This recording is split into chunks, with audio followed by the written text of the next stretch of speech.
होना इस समाज में कितना बड़ा पाप है, ये बात पूनम अच्छे से जानती थी। उसे समाज ने बार बार ठुकराया था। उसकी छोटी हाइट के कारण बाकी सभी बच्चे उसे बार बार चिढ़ाते थे। अरे ओ बॉनी, किधर चली? मेरी मम्मी तो इस बॉनी के साथ खेलने से मना करती है, नहीं तो हम भी बॉनी बन जाएंगे। बॉनी पूनम के कभी कोई दोस्त नहीं बने। एक तो वैसे ही पूनम बॉनी, और ऊपर से उसके सर पर झाड़ू जैसे बाल। उसके माता पिता का देहांत कई साल पहले हो चुका था। उनकी मौत के बाद उसके चाचा चाची ने ही उसे पाला था।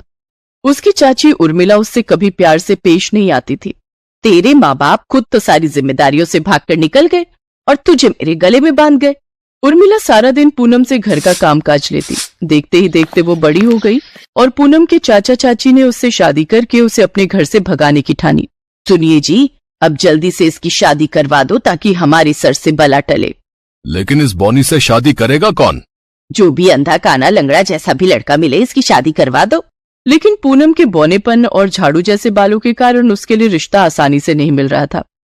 फिर एक रोज पूनम के चाचा चाची ने दूसरे गांव के एक लंगड़े लड़के उमेश से पूनम की शादी करवा दी। ब्याह कर पूनम अपने ससुराल आई। ससुराल में उसकी जेठानी थी जो लंबे कद वाली और सुंदर गोरे रंग की थी। उसे अपनी खूबसूरती पर काफी घमंड था। पूनम की सास जब भी किसी शादी ब्याह में जाती तो अक्सर अपने साथ अपनी बड़ी बहू को ही लेकर जाती। बड़ी बहू, आज मेरी सहेली के घर पर कीर्तन है, तू एक काम कर, मेरे साथ चल, और तू बॉनी बहू, तू घर के सारे काम करके रखना, समझी? पूनम हमेशा सोचती थी कि उसकी सास उसे माँ का प्यार देगी, लेकिन शादी के बाद तो सब उल्टा ही था। ए बॉनी, जब देखो सारा दिन घर पर पड़ी रहती है, जा जल्दी से जंगल जा और लकड़ियां काट कर ले आ। अगले 2 दिन बारिश बताई है, चूल्हा जलाने के लिए लकड़ियां तो चाहिए ना। रोते हुए पूनम लकड़ियां लेने जंगल जाती है। वहां उसके बाल झाड़ियों में फंस जाते हैं। हे भगवान, ये मैं कहाँ फंस गई? मेरे बाल बहुत दुख रहे। इन गंदे बालों ने मुझे परेशान कर दिया है। भगवान मेरी मदद करो। तभी पेड़ की जादुई शक्तियों से पूनम के बाल झाड़ियों से निकल जाते हैं। मैं एक जादुई पेड़ हूँ और अपनी शक्ति से किसी के भी बालों को सुंदर बना सकता हूँ। पेड़ अपनी जादुई शक्ति से पूनम के बाल बहुत ही लंबे, चमकदार और रेशमी बना देता है। ये देख पूनम बहुत खुश हो जाती है। आपका बहुत बहुत शुक्रिया जादुई पेड़। पूनम उन बालों के साथ घर जाती है तो सभी उसके सुंदर बाल देखकर हैरान रह जाते हैं। अरे ये तो वही बॉनी है ना, लेकिन इसके बाल इतने लंबे और चमकदार, ये कैसे हुआ? देखो तो इन खूबसूरत बालों के साथ ये बॉनी भी कितनी सुंदर लग रही है। घर आकर उसकी जेठानी ने उससे इसका राज पूछा तो उसने उन्हें सब सच सच बता दिया। हैं? जादुई पेड़? फिर तो मैं भी उस जंगल में जाऊंगी। अगले दिन उसकी जेठानी भी उसी जंगल में गई और जानबूझकर उस पेड़ के पास झाड़ियों में अपने बाल फंसा दिए। ए जादुई पेड़, मेरी मदद करो। लेकिन जादुई पेड़ ने उसकी मदद करने से इनकार कर दिया, जिसके कारण गांव वालों को उसके बाल काटकर उसे उन झाड़ियों से छुड़वाया। अब उसकी जेठानी लंबी होकर भी बिना बालों के भद्दी दिख रही थी, तो वहीं पूनम बौनी होकर भी लंबे चमकते बालों के साथ काफी सुंदर लग रही थी। उसे देखकर अब उसकी सास और उसका पति उसे खूब प्यार करने लगे और आखिरकार पूनम को वो प्यार मिल ही गया जिसके लिए वो बचपन से तरस रही थी।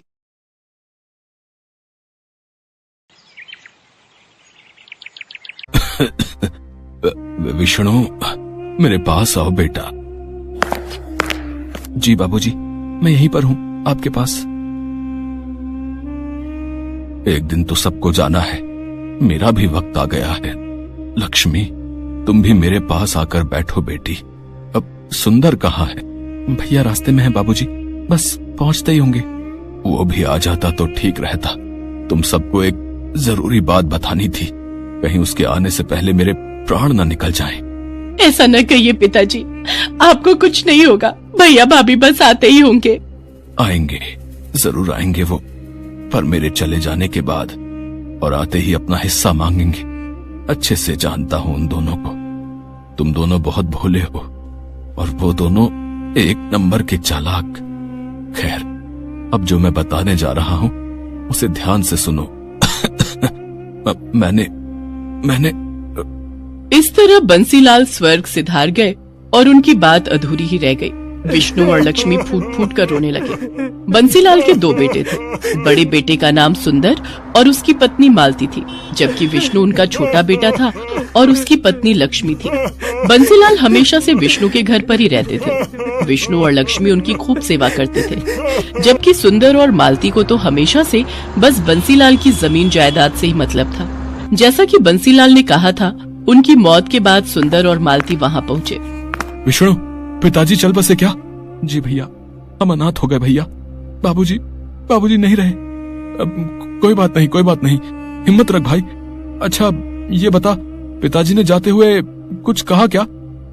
नहीं तो मतलब अरे वही अपनी जमीन या खेत के बारे में कुछ? नहीं भैया, इस बारे में तो कुछ नहीं कहा।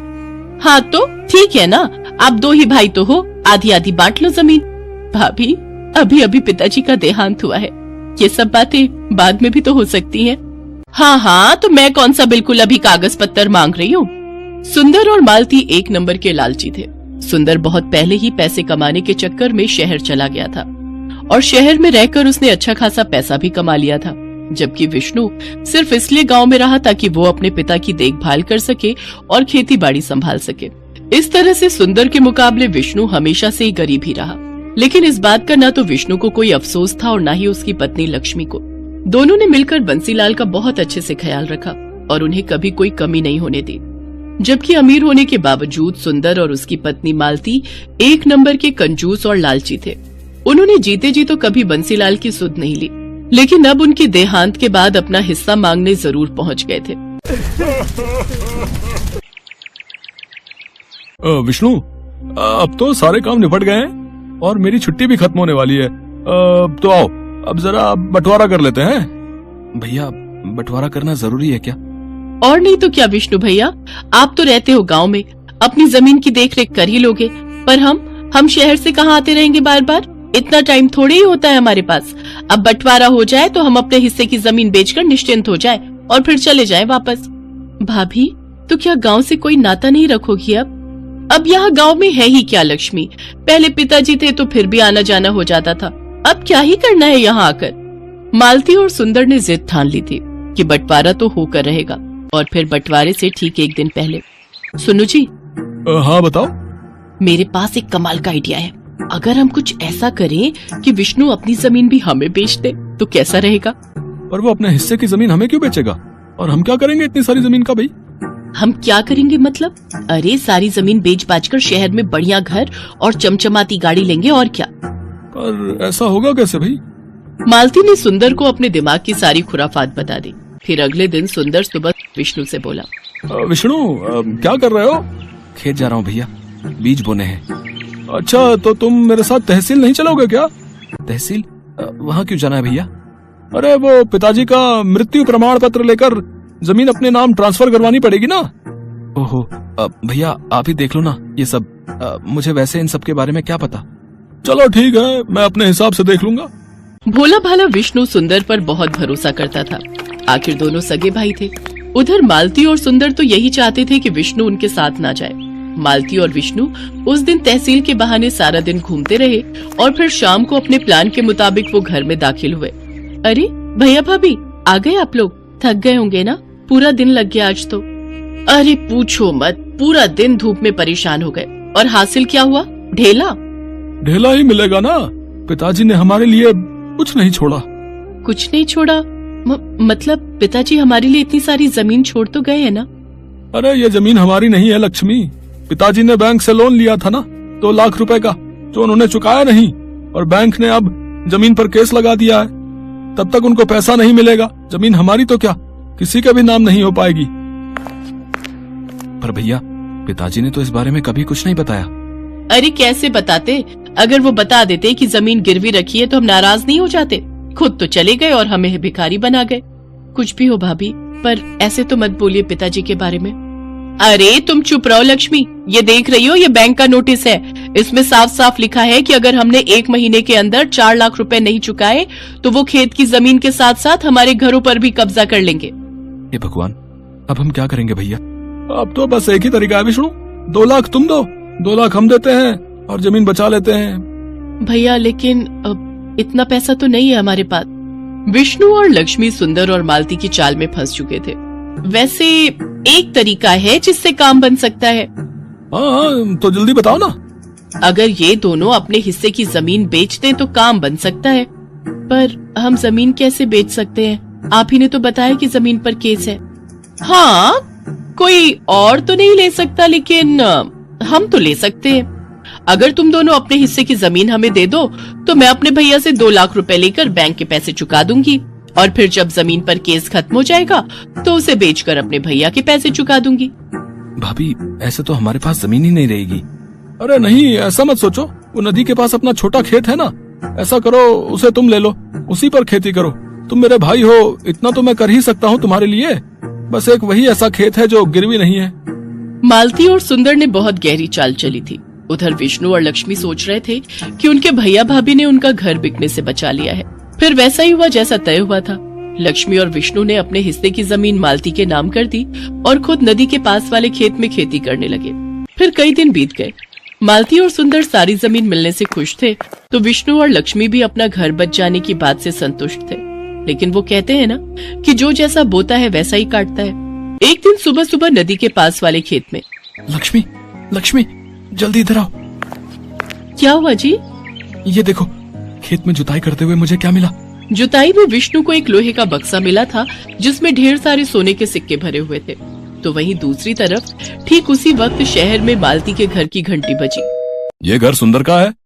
जी हाँ, आप कौन? हम लक्ष्मी सागर बैंक से आए हैं। आपके पिता बंसीलाल ने 4 लाख रुपए का लोन लिया था हमसे, और उन्होंने उसकी सिर्फ 3-4 किश्तें ही चुकाई हैं। हम गांव में आपकी खेती की सारी जमीन अपने कब्जे में ले चुके हैं और उसकी नीलामी करेंगे। अगर आप चाहते हैं कि हम ऐसा ना करें तो आपको सूद समेत कुल 9 लाख रुपए भरने पड़ेंगे, वो भी 3 महीनों के अंदर। सुंदर आए तो उन्हें ये बात बता देना। मालती को समझ नहीं आ रहा था कि आखिर ये सब क्या हुआ और कैसे हो गया, लेकिन सच तो यही था कि अब जाकर हुआ था असल मायने में बंटवारा। जिसने जो बोया था वही उसे मिल रहा था।